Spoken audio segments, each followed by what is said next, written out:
endowed with the most enlightened views on art, eloquent, humorous, and very human. Now, what is the journey or the experiences which count? The journey encompasses events and experiences. Sometimes a personal essay may take the reader to a long, widening journey encompassing events and experiences of the author which have evolved over time. It does not remain merely a personal account of the experience of one specific moment, but an inspiring journey with vivid details of a reality that is reconstructed over a period of time. What here I want to stress upon is that to know an essayist, a personal essayist like Charles Lamb, we need to first understand the characteristics of a personal essay.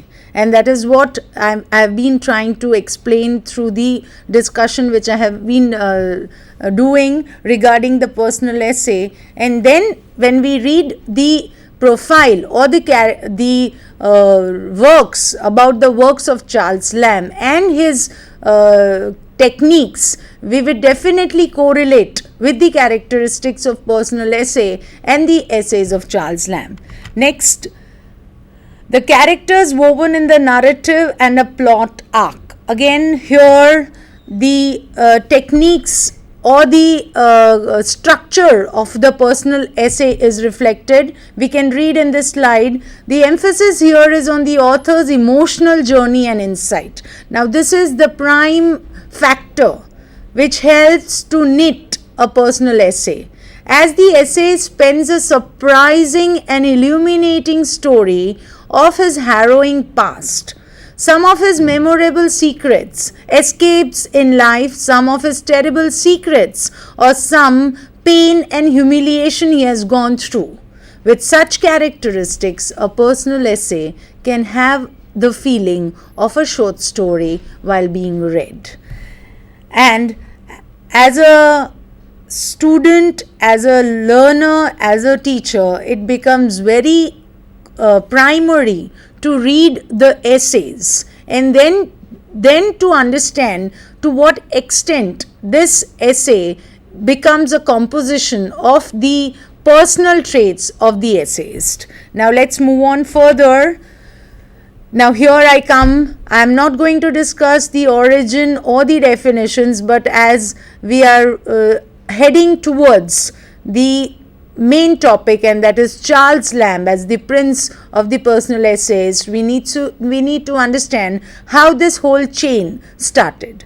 Father of the essay, the French writer Montaigne employed a variety of expressions from self-revelation, humor to patience.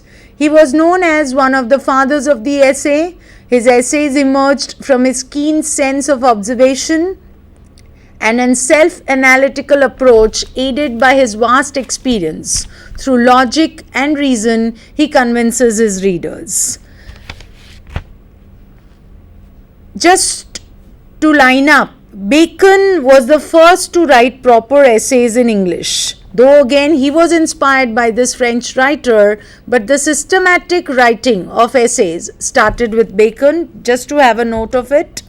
Now we talk about the pillars of the English essay. Charles Lamb cleverly wove himself and his life into the texture of his essays and invested them with the perennial charm which was the affluence of his sweet personality.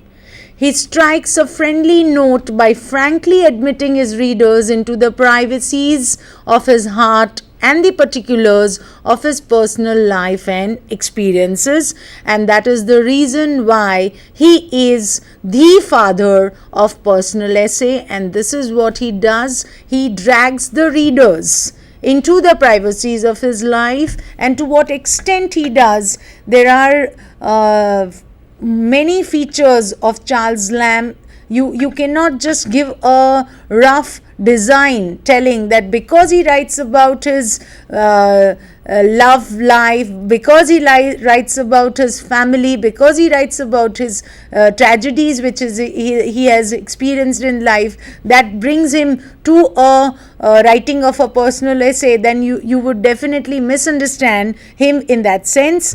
Next, what was the spirit when these romantic essayists, as they are listed here, Hunt, Hazlitt, Quincy and Charles Lamb, when they wrote, the spirit of free imagination really worked.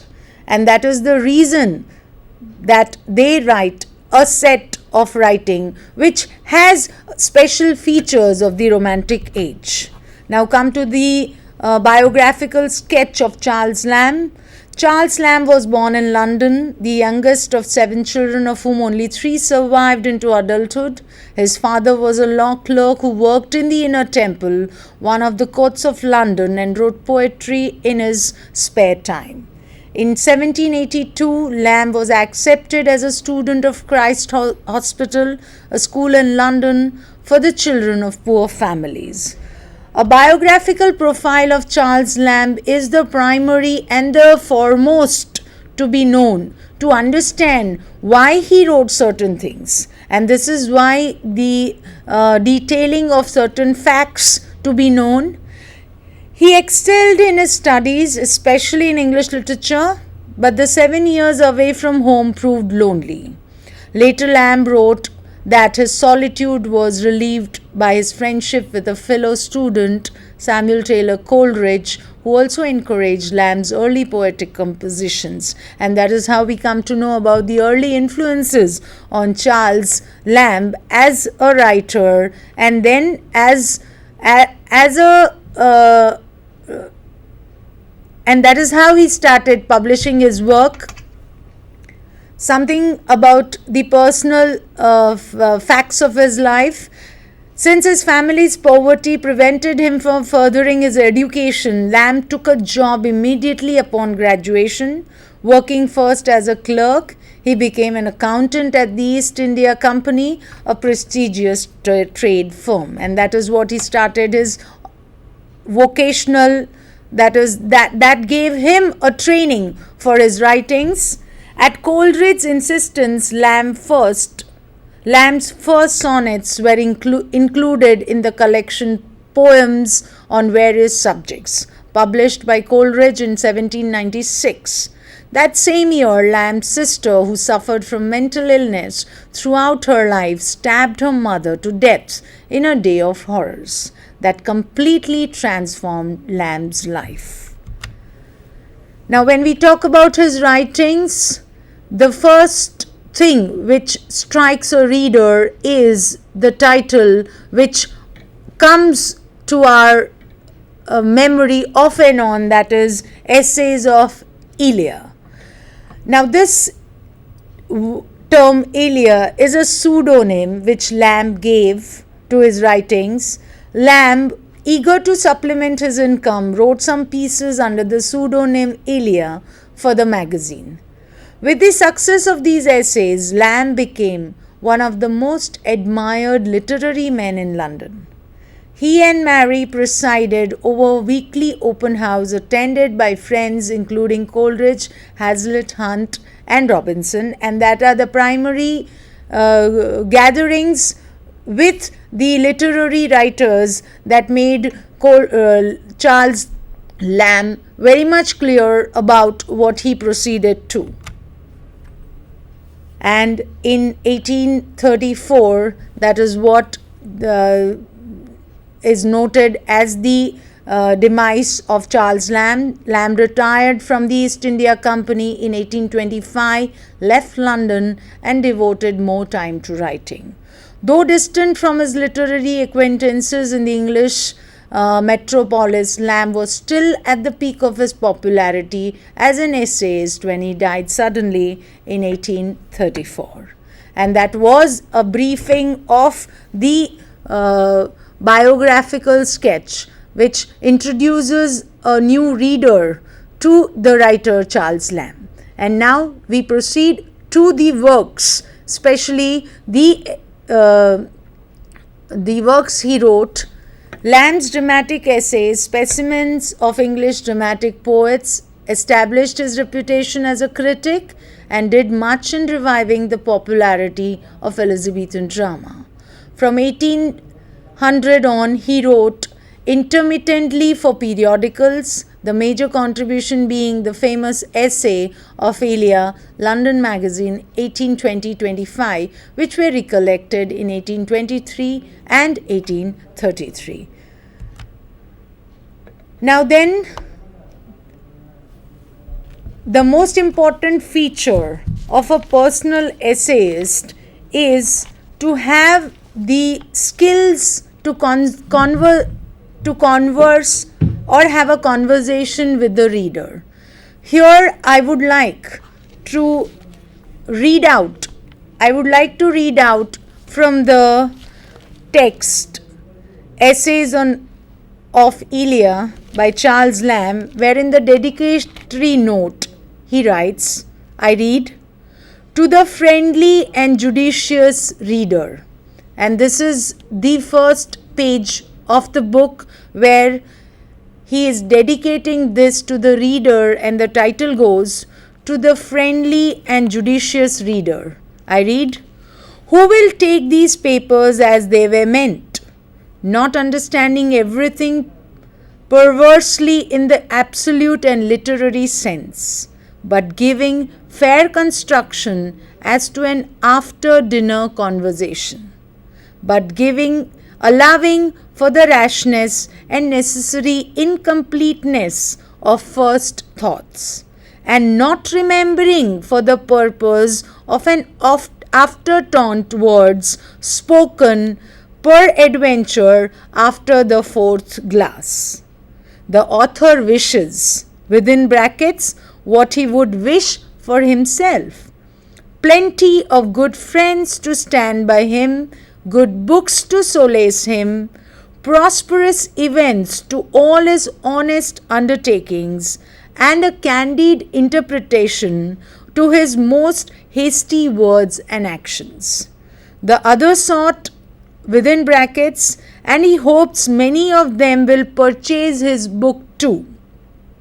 He greets with the curt invitation of Timon, uncover, dogs and lap, or he dismisses them with the confident security of the philosopher.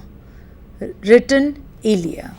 Now this was the dedicatory note at the beginning of the work by Charles Lamb, Essays of Ilia, where he is having a conversation with the reader before the essays begin, where he wants the reader to read his essays with certain bent of mind. And then again he gives a clear note of it that if they don't do this, they are going to rather misunderstand the concept, or rather they will not understand his aims or his preconditions for writing such an essay. And this is what I recommend, that when you start a reading, it's very much with a particular bent of mind that you begin the reading of it. Let's continue with the slides, and that is what we have on the screen. Lamb was a gifted conversationalist. This is one of the characteristics. The essays cover a variety of subjects and maintain throughout an intimate and familiar tone. Lamb's style is peculiarly his own. His close-knit, subtle organization, his self-revealing observations on life, and his humor, fantasy and pathos combine to make him one of the great masters of the English essay. And that is what he does when he begins an essay. The reader is very much in front of him and begins the conversation, as there are variety of subjects he talks about. Now, just to know the works written by Charles Lamb, I'll just read out the title of the works published by Charles Lamb. Although he began his literary career as a sonneteer, Lamb quickly discovered that his talent and inclination lay in prose, not verse. And this is what the initial writings he began with starts like: Blank Verse, A Tale of Rosamund Grey, John Woodell, Tales from Shakespeare, The Adventures of Ulysses, Specimens of English Dramatic Poets who lived about the time of Shakespeare, On the Tragedies of Shakespeare, Witches and Other Night Fears, The Pawnbroker's Daughter, Aliena, Essays of Ilia, and The Last Essays of Ilia. And these are the major works of Charles Lamb. Now, what we find as the salient features or the characteristics or the elements or the components which make the essays of Charles Lamb excel or regarded as the best writings of Charles Lamb, one by one I would like to introduce you to the salient features of the salient features of Charles Lamb as an essayist. Charles Lamb's personal touch, that is the subjectivity, and that is the element of romanticism we are again bringing back to, that is the distinct identity I talked about. Lamb was appreciated for his subjectivity. He could establish intimacy amongst his readers with his frank, friendly, and convincing approach. His cohesive, subtle organization, his revealing style and humor, imagination and pathos enlisted him as one of the great masters of English essayists. Now here again I need to break for a minute and again remind you that it is very difficult to understand a personality or the traits of the writing of a personality like Charles Lamb within hours. It needs lot of writing, lot of understanding, and a particular way of thinking which will make you understand how a writer gets into the body, or rather into the personality, to bring out the person before the readers. And this is what he does. He involves in a sort of self-revelation. What strikes one particularly about Lamb as an essayist is his persistent readiness to reveal his everything to the reader. The evolution of the essay from Bacon to Lamb lies primarily in its shift from objective to subjective and from formality to familiarity. And this is what we need to rather have with us during the reading and during the understanding, and that is a constant comparison with the essayist of the prior centuries. That is how Bacon wrote and how Charles Lamb got into the revelation